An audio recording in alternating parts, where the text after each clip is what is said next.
Ada yang opo kuwi enek SK apa ora, enek ketua pengurus apa enek ora. Sing jenenge lembaga dakwah ya panggah ngaji rutinan. Masyarakat ya panggah tahlilan ya segendurian ya panggah. Ora terus ora enek penguruse, ora enek SK-ne terus selamatan prahi iku ya ora enek.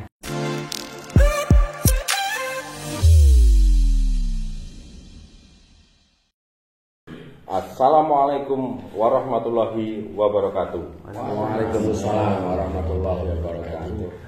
Senajan mung ketoke wirawiri rono kene, sing penting panggah tetep karo Om Blok Hasanah, panggah tetep karo aku Om Sasmito. Aja lali subscribe, like, komen di channelnya NU Gogo Desa Blitar.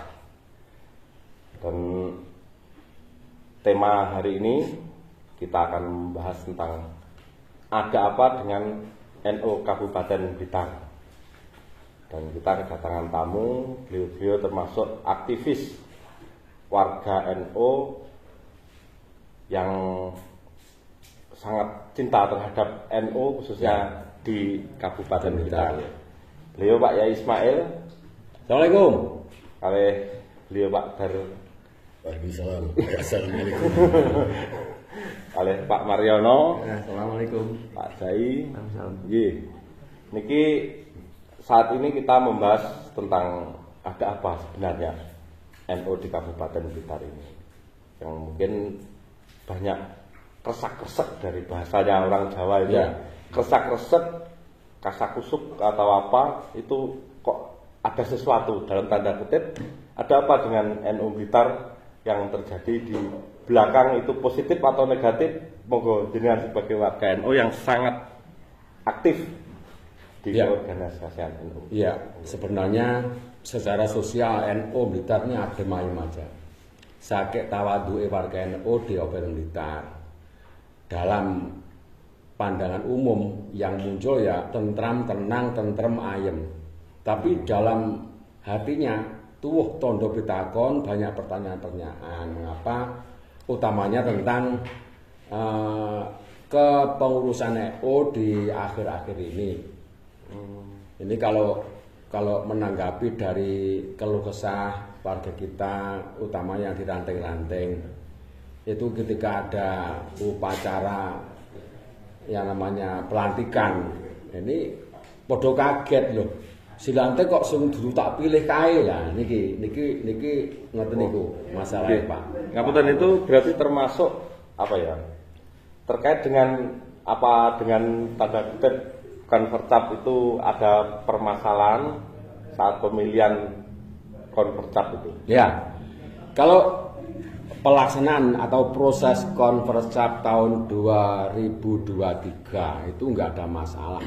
Mulai pencalonan, kemudian penjaringan kandidat, sampai pelaksanaan, bahkan sampai selesai tinggal menunggu SK itu enggak ada apa-apa. Berjalan sesuai dengan ADRT, berjalan sesuai dengan demokrasi yang ada di organisasi NU. Sebentar, ini yang termasuk dari sudut pandang panjenengan kan yang seperti itu.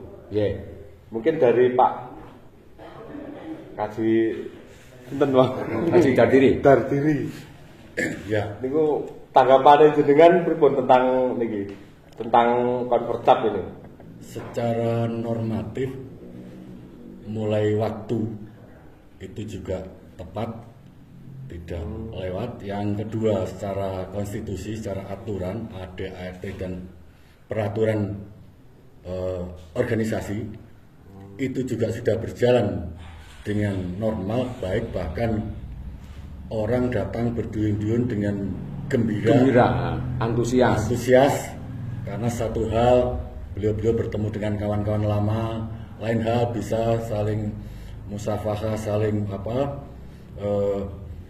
bersilaturahmi, kangen-kangenan, dan kemudian dengan gembira mereka memilih, dan sampai terakhir tidak ada satu gejala ataupun komplain dari pihak-pihak yang manapun, termasuk pihak yang kalah sekalipun, sehingga berjalan sangat normal sekali, sangat elegan sekali, dan bahkan terakhir beliau ini pulang dengan rasa gembira, rasa puas. Dan itu termasuk keterlibatan MBC ranting semua Ya, semuanya. Semua yang punya hak pilih hadir, memang diundang. Nah ini termasuk Pak Mariono. Pak Mariono ini yang termasuk mewakili dari apa ya? Dari MBC atau warga yang setara dengan MBC itu pendapatnya pripun nih? Kaitan Konverjap 2023 PJN Kabupaten Blitar memang sebetulnya nggak ada masalah. Setelah acara Konverjap selesai, ada ya calon yang terpilih Pak Haji Arif Fuadi. Setelah itu juga dari MBC ranting bahkan sudah ngundang, walaupun belum dilantik waktu itu. Ya. Belum dilantik, tapi Memang terpilih. Sudah diundang di acara-acara pengajian.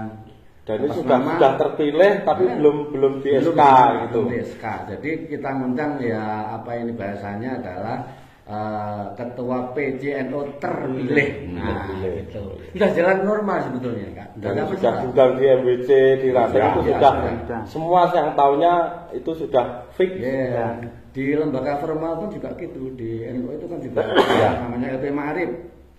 Juga sudah diundang atau Surya terpilih, Tan Fidya terpilih, diundang di acara formalnya juga di LP Ma'arif sudah diundang juga. Terus gini.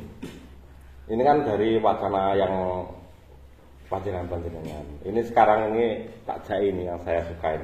Ini yang mengikuti dan saat itu juga mendapatkan hak pilih ya. Iya. Ini kok prosesi di dalam pemilihan itu bagaimana itu? Ya, proses dalam Konverjap itu dalam pemilihan Tanfidiyah itu sesuai dengan aturan yang ada, termasuk sesuai dengan ADRT. Itu sangat ketat sekali karena waktu itu MBC itu ada ranting, berarti ada ketuanya ranting ini ketua MBC rantingnya di belakangnya. Ketat sekali, tidak boleh ada orang luar masuk. Sangat ketat sekali. Dan itu hak pilih sampai tingkat paling bawah, tingkat ranting punya hak pilih itu ya. Semuanya ikut dari MBC itu ada anggotanya. Jadi tiap depan ranting, belakangnya belakang MBC, belakang ranting. Anggotanya itu semuanya. Itu tidak ada, maksudnya dari berapa? Tidak ada gejolak atau apa istilahnya banding atau ada bagian calon yang tidak terima saat itu. Semuanya legowo. Nah ini bagaimana ini menanggapi tentang ini polemik yang terjadi terkait dengan ketua calon yang terpilih sebagai ketua tampil terpilih itu kok sampai terjadi polemik yang seperti ini itu sebenarnya apa yang mendasari? Ya, mungkin dari Pak Haji Dadiri yang mungkin punya data yang saya dengar termasuk pernah mengajar di Fakultas Hukum bagi dosen yang saya dengar itu secara data akurat apa itu bagaimana itu? Apa yang menggagalkan untuk mendapatkan SK? Apa yang menjadi seperti ini? Begini, jadi apa ya? Tidak ada angin, tidak ada hujan. Tiba-tiba Blitar ini dapat surat dari PBNU, surat nomor 1677 tahun 2024, tanggal 22 Maret 2024. Jadi setahun lebih dari Konverjap yang dilaksanakan tanggal 18-19 Februari 2023. Yang surat itu berjudul pemilihan ulang. Jarak antara terpilih satu tahun lebih, satu tahun 1 bulan. Tertunda tidak di SK itu sampai 1 tahun 1 bulan. 1 tahun 1 bulan. Nah di dalam surat itu intinya ada 3. Satu, pembatalan Pak Haji Arif Fuadi sebagai ketua terpilih. Yang kedua, memerintahkan kepada Rois terpilih untuk mendiskualifikasi keterpilihan Pak Arif Fuadi. Dan yang ketiga, memerintahkan untuk pemilihan ulang setelah pembatalan ini. Kemudian yang keempat adalah mengeliminasi 3 orang agar tidak dibolehkan untuk ikut dalam proses pemilihan ulang. Intinya 3 itu. Intinya berarti itu gini. yang jadi pertanyaan ini ya, yang jadi pertanyaan yang mendalam. Kenapa kok yang yang didiskualisi itu yang semuanya, semua calon saat itu? Berarti ini ada sesuatu di kepanitiaan itu. Nah itu yang menjadi apa ya istilahnya, sing dadekne genang-genenge wong ranteng-ranteng saupaten iku. Lho, kok ujug-ujug. Nah, kok tiba-tiba ada seolah-olah konferensi 23 itu ada masalah dengan berbagai alasan. Ini kita tidak membicarakan siapa dan pangkatnya apa atau dudukannya apa. Kita berbicara tentang NU, bahwa NU ini organisasi terbesar di Indonesia, bahkan sedunia. Jadi organisasi dunia itu kecuali WHO atau UNICEF, ini organisasi besar untuk organisasi atau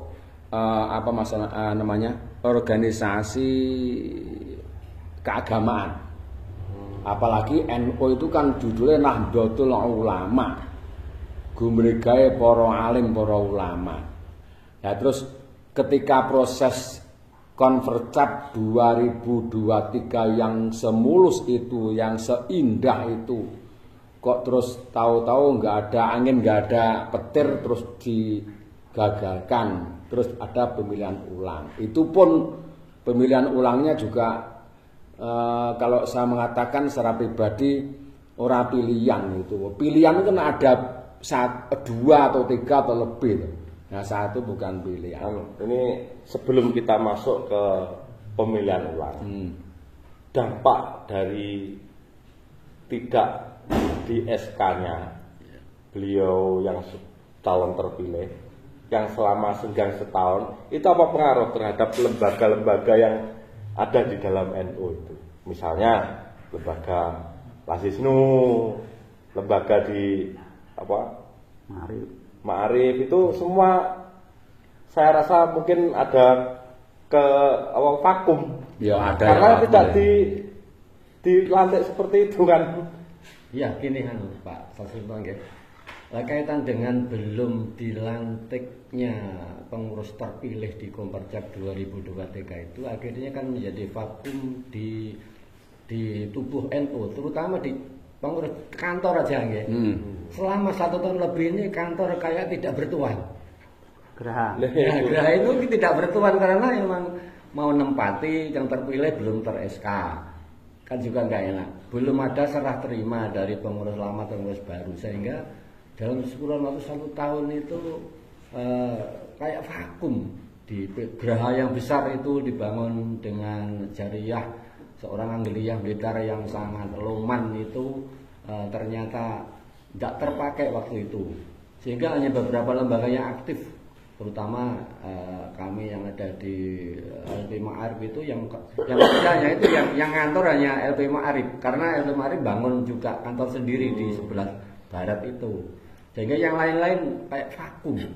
Terus itu sampai jadi gini, ketentuannya ketika pengurus lama demisioner, karena lembaga lajnah itu yang ngangkat adalah pengurus lama, ketika demisioner semuanya berhenti. Ya, itu semuanya berhenti. yang berhentinya itu tentu kaitannya dengan lembaga-lembaga yang menuntut aktivitas hari-hari tidak boleh berhenti. Ya tetap jalan, tetapi tidak bisa membuat atau melakukan kebijakan. Ya jalan gitu saja, seperti Ma'arif ini ya jalan, tetapi tidak bisa membuat kebijakan. Satu misal ya, ada lembaga pendidikan yang namanya Magnu. Magnu ini adalah milik PJ Kabupaten dan Kota Blitar. Ketika ada satu masalah untuk penggantian kepala sekolah, ini yang susah NU PJ Kabupaten Blitar tidak bisa melibatkan diri, padahal ini secara status ini adalah milik berdua. Ini salah satunya itu, sehingga menghambat juga dalam proses pendidikan. Belum yang lain, misalnya lembaga wakaf ya. Lembaga wakaf ini kan proses-proses pensertifikatan dan sebagainya ini kan harus terjalan. Nah, yang semacam-macam ini ya tentu jalan yang sudah ada, artinya yang sudah memang harus dijalankan, tapi yang belum, atau mungkin ada hal yang baru yang kaitannya dengan kantor ATR BPN juga tidak bisa jalan. Ini belum lagi yang namanya lazis macam-macam yang harusnya secara rutin tiap hari berjalan. Tapi ada yang nggak ngefek Pak Haji. Artinya gini, ngapunten.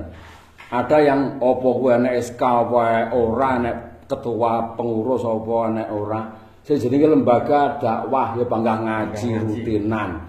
Masyarakat ya bangga tahlilan ya segendurian ya bangga. Ora terus ora enek penguruse, ora enek SK-ne terus selamatan perahu itu ya ora enek. Yang bangga jalan. Karena lembaga itu tidak berkaitan dengan administrasi. Makanya ini bedanya itu. Mencakup itu. Tentunya di NWC atau di ranting itu sedikit ya sedikit berpengaruh lah. Kalau pengurus berpengaruh jelas. Sangat berpengaruh. Sangat berpengaruh. Karena instruksi itu kan semuanya langsung dari pengurus cabang. Iya, apalagi setelah ada edaran apa PU jenenge. Ya, itu malah anak sing pecah belah.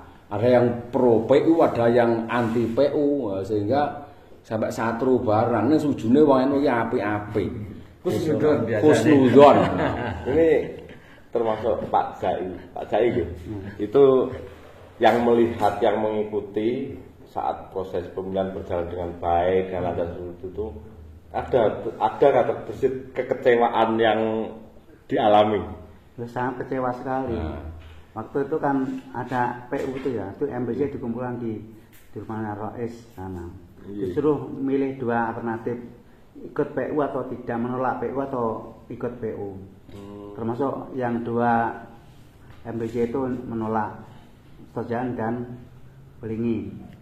Yang Katemuan dan Lego habis, SK-nya habis itu. Karena saya menganggap bahwa ini adalah baik, tidak ada cacat hasil kompetensi PU, tidak ada cacat, berarti saya sampai sekarang tetap menolak untuk PU itu. Dengan menolak untuk PU itu berarti secara tidak langsung dengan termasuk menolak pimpinan yang dilantik saat ini. Karena itu kan termasuk menurut saya ilegal, yang baik saja nggak dilantik pagi. Ya enggak. Dan itu dari kejadian loh. Beberapa tahun yang lalu di Udanawu itu kan ada tanfidyah yang oleh proyeknya ditolak. Akhirnya juga dilantik sampai waktu itu. Nah ini yang disetujui oleh Rois, tanda tangan, ada materinya, saksi, tanda tangan, oke kok malah nggak dilantik. Nah, ini yang menjadi pertanyaan. Ketika itu PB ada ya Pak? Ada dari PB ya, hati-hati sekali dalam pemilihan. Yo menandatangani semuanya. Dan berkasnya tadi saya juga ikut melihat berkasnya itu. Jadi yang legal itu kok masih digagalkan. Lah yang dimanten itu malah medine Pak Nur Hidayat itulah yang jadi itu. Terus yang kedua itu hanya dapat berapa itu? 71. Terus Roesnya ditarik. Bagaimana setuju dengan tante ini engkau dhisik. Wong yang jadi Nur Hidayat itu ini jadi. Sampai berapa bulan itu enggak SK-nya enggak turun. Akhirnya juga dilantik seperti itu. Nah ini yang tidak ada masalah nggak dilantik, ini yang pertanyaan seperti itu. Jadi dari sekian polemik yang terjadi itu sebenarnya hanya terkait dengan administrasi kepengurusan gitu. Ya bukan administrasi, itu termasuk struktur organisasi. Tidak mengedepankan demokrasi. NU itu saya katakan depan organisasi besar, organisasinya para kiai, mestinya kan uswah hasanah ke masyarakat yang lain. Jadi dicontoh lah, dijunjung tinggi organisasi. Demokrasi itu mestinya dijunjung. Kalau semacam itu demokrasinya di mana? Bolehkah ini kalau dikatakan dengan kudeta sepihak? Demokrasi ya, bukan satu demokrasi, yang kedua aturan main. Ya. Aturan main semuanya akan siapapun harus taat, dari anggota paling bawah sampai pengurus besar dan begitu. Tetapi faktanya ketika rentang 1 tahun lebih itu ada isu-isu yang berkembang tentang bagaimana pelaksanaan, saya sebut berkembang atau bahkan dikembangkan ya, tanda tahu apa berkembang apa dikembangkan, ada isu-isu apa itu money politik atau Nggak memenuhi syarat. nggak memenuhi syarat dan sebagainya. Nah, sehingga dalam surat 1677 itu tercantum ada tugas ada surat tugas yang menugaskan kepada orang tertentu untuk melakukan verifikasi dan klarifikasi. Tetapi anehnya hal itu tidak dilakukan ke semua pihak. Langsung dalam surat itu berkesimpulan satu, bahwa Pak Arif Fuadi ini tidak memenuhi syarat karena pada saat konferensi itu tidak bisa menunjukkan bukti fisik beliau pernah menjadi pengurus harian cabang sampai saat surat itu ditulis. Yang kedua, Pak Arif Fuadi dan Rois ini tidak pernah menyerahkan berkas hasil temformatur yang terkait dengan susunan pengurus. Padahal dua-duanya itu ada semua, ada buktinya semua, dan yang kaitannya dengan tidak terpenuhi syarat itu saat itu di forum yang membahas tata tertib ya, itu sudah disampaikan. Saya kebetulan berkasnya tidak punya, tetapi saya minta kepada pengurus demisioner untuk mencari arsip di kantor, dan itu disagui, diiyakan. Walaupun sampai hari ini tidak pernah dilakukan oleh pengurus saat itu. Tetapi yang kedua ada backup. Backupnya apa? Ada pernyataan kesaksian dari Rois terpilih dan namanya Pak Bahrudin bahwa Pak Arif pernah menjadi wakil Katib. Itu kesaksian satu. Kesaksian dua ada kesaksian bahwa Pak Arif pernah menjadi pengurus harian Ansor yang ditandatangani oleh Pak Khairuddin sama Pak Krisnadi.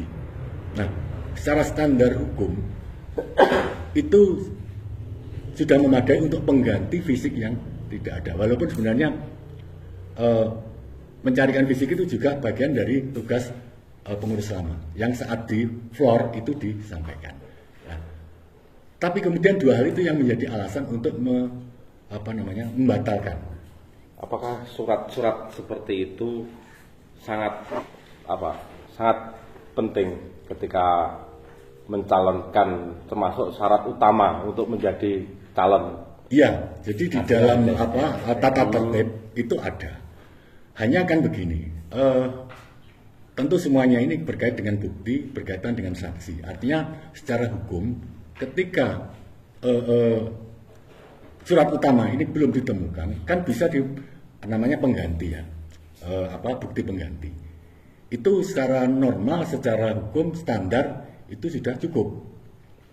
Misalnya seseorang tidak mempunyai sertifikat, tetapi dia punya petok dan kemudian di desa ada bukti ada letter C, itu sudah cukup. Itu misalnya kepemilikannya. Bukannya itu seharusnya dipertanyakan, harus diadakan sebelum terjadi pemilihan. Dan itu sudah clear. Aturannya begitu. Dan sudah clear. Semuanya menerima jegalan-jegalan. Ya, semuanya menerima. Yang seperti yang diceritakan Pak Jai tadi. Proses pemilihan kan berjalan dengan lancar, dengan bagus. Termasuk PRI sangat hati-hati sekali. Per pasal ditanyakan itu per pasal. Terus ada yang kegagalan seperti itu, apa itu? Coro, punya cara nih. Yang namanya lolos kandidat itu mestinya lolos persyaratan. Sudah direvisi kan? Iya, contohnya umpamane arep nikah, ada syaratnya. Nah, itu masuk kabeh. Lek nggak masuk nggak mungkin jadi calon. Nah, setelah jadi terpilih kok dipermasalahkan kan jadi guyon. Ada apa? Gitu, Pak Pemariana. Tambahan ngeten. Saya ini kan jadi pengurus ranting mulai tahun 94. Sekretaris mulai zaman Orde Baru. 94 sudah jadi sekretaris ranting, masih bujangan sudah jadi sekretaris ranting. Kaitan dengan itu, waktu itu saya juga saksi karena pernah menjadi juga peserta konpercap. Pak Arief dulu udah jadi MC, jadi MC, pelaku-pelaku di sidang Ya aktivis, ya aktivis. Artinya semua orang di Ranting sudah mengakui bahwa Ya. Pak Arief itu sudah pernah menjadi pengurus, tidak mungkin menjadi jadi panitia konpercap bukan pengurus. Ya. Artinya diterima oleh semua oleh peserta itu bahwa Pak Arief itu mesti jadi pengurus mulai dulu itu. Cuma Jadi ketika item per item persyaratan untuk menjadi calon dibacakan dan disampaikan secara floor oleh PW oleh langsung. PW, tidak ada satupun ranting atau MBC yang menolak atau yang komplain. Artinya dengan Mengiyakan. proses ini tentu secara substansial juga lolos. Nah, dan sudah terpilih dan Lah kok sik diomongin persyaratan iki, Bro. Bro dadi guyon iki. Aku wong goblok nih kok lucu men ya. kenapa gini?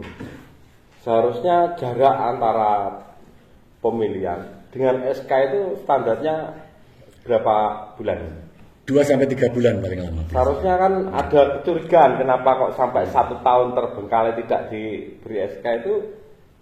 Nah, Kira-kira adakah dari tim yang menang itu mencari solusi atau mempertanyakan ke PB yang selaku pemberi SK? sudah jadi begini. Setelah itu kita nggak tahu apa berkembang apa dikembangkan ya. Tentunya ini sebelum terjadi PU loh. Ya, yang yang namanya dilakukan betul, yang usaha yang Ya, dilakukan betul, untuk betul. memperjuangkan SK loh. Ya, betul. Yang namanya isu dikembangkan atau berkembang diisukan bahwa kemenangan Pak Arief ini melalui money politik. Tetapi sejauh ini sudah melakukan klarifikasi dengan orang yang menjadi yang ditugasi oleh Pak Sekjen, dan sudah kita klarifikasi dan Juga clear, terbukti. tidak terbukti. Begitu juga berkali-kali Pak Arief ini kontak dengan Pak Sekjen untuk minta klarifikasi, untuk ketemu juga tidak bisa berjalan. Nah, tetapi selang kemudian baru muncul yang namanya surat 1677 itu beda. Isu money politik tidak masuk di situ karena memang kalau dicantumkan harus membuktikan. Tetapi yang dijadikan landasan adalah tidak memenuhi syarat dan tidak menyerahkan berkas temformatur ke PB sampai surat itu ditulis. Padahal di bukti kita jauh hari sudah ada bukti kita menyerahkan, dan jauh hari juga sudah menyerahkan dukungan ketidakadaan waktu itu syarat yang tertulis yang belum ini sudah tersampaikan. Jadi isu beda dengan surat.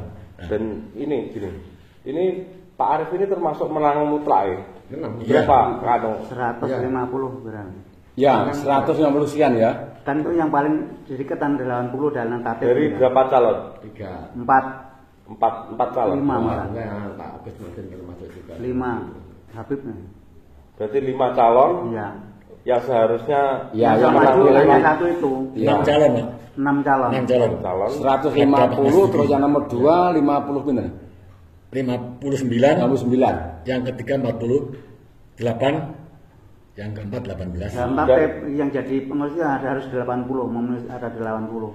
dan itu dari calon pesaingnya itu enggak ada Tidak ada yang memenuhi syarat. ya ada yang enggak ada yang tidak terima atau apa, semuanya ya tanda tangan setuju dengan kemenangannya Pak Arief ini Waktu komcap iya. waktu konversi itu. Tapi bareng go. Nah itu yang Aku jadi nggak tahu. pertanyaan itu kan setelah pemilihan itu mesti ada surat pernyataan yang menyatakan menerima hasil, Mengakui ya. Tidak ada komplain. tidak ada Tidak ada komplain. komplain. Nah, berarti tanda kutip itu yang bermasalah. Mungkinkah kalau yang bermasalah itu dikatakan PB-nya atau ada kecurigaan? Ya mungkin tidak perlu dijelaskan nih. Ada kecurigaan saja. Ya, begini, jadi yang jelas faktanya adalah bahwa surat 1677 itu tuduhan kepada pemenang adalah tidak memenuhi syarat dan tidak menyerahkan hasil formatur. Karena saya katakan tuduhan karena faktanya semuanya ada. Karena terimanya ada. Ya. Dan itu sebagai dasar untuk membatalkan hasil pemilihan. Ini yang kami terus terang ini memang sangat-sangat tidak bisa menerima sebagai satu organisasi yang mempunyai aturan main. Ini yang jadi tanda tanya di benak warga NU yang sekelas warga biasa, tapi termasuk pengamal NU. Ya. Warga NU ini pertanyaannya begini: ketika memilih pemimpin di tubuh NU, itu tentunya yang menjadi kandidat calon itu tentunya ulama, ahli ilmu, ahli yang sekelas NU lah, sekelas pengurus kaliber kabupaten. Itu dengan kita memilih Capciccup aja itu sudah tentu benar. Mesti kiai karena semuanya termasuk ulama berbudi pekerti yang baik, yang bagus. Nah, hingga terjadi polemik yang seperti ini, mungkinkah ada istilahnya termasuk ada nilai yang di dalamnya situ? Kok sampai terjadi polemik yang seperti ini? Ya, saya kira begini, bagaimanapun arus dan pola komunikasi antara yang bawah, yang tengah sampai yang atas, ini kan harusnya ada tidak semata-mata pola husnudon sebagaimana para ulama yang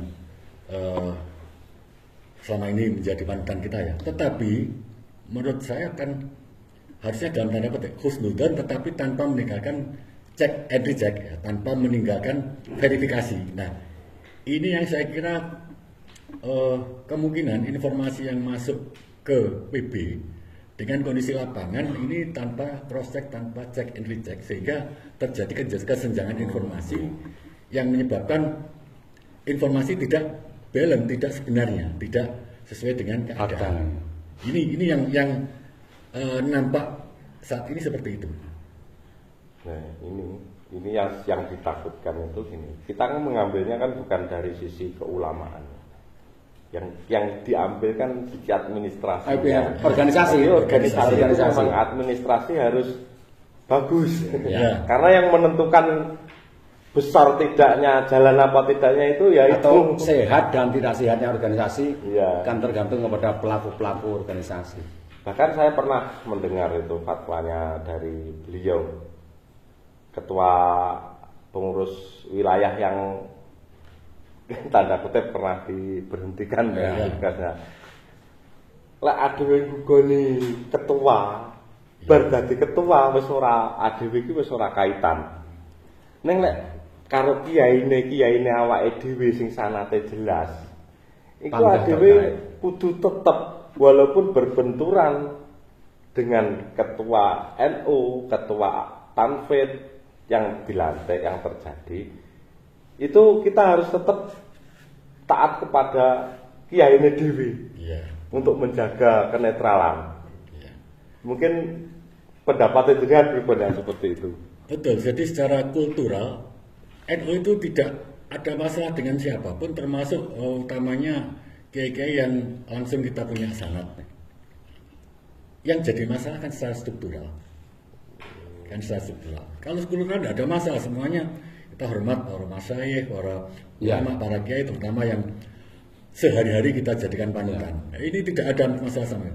Hanya secara struktural karena NU ini adalah organisasi yang berbasis masyarakat dan kemudian ada tata aturan yang kemudian ada pihak-pihak yang tidak taat pada asas organisasi, inilah yang menjadi persoalan krusial di masalah NU Blitar ini. Karena apa? Ya karena berkait dengan struktural NU di cabang. Satu contoh begini, surat 1677 itu secara organisasi ditandatangani, tadi sudah sebutkan isinya adalah pembatalan, kemudian diskualifikasi, PU dan eliminasi. Itu kalau panjenengan set 3 macam surat itu apa namanya? Kalau pembatalan itu ada namanya keputusan. Ada undang-undang. Nah, kalau eliminasi diskualifikasi ini juga keputusan.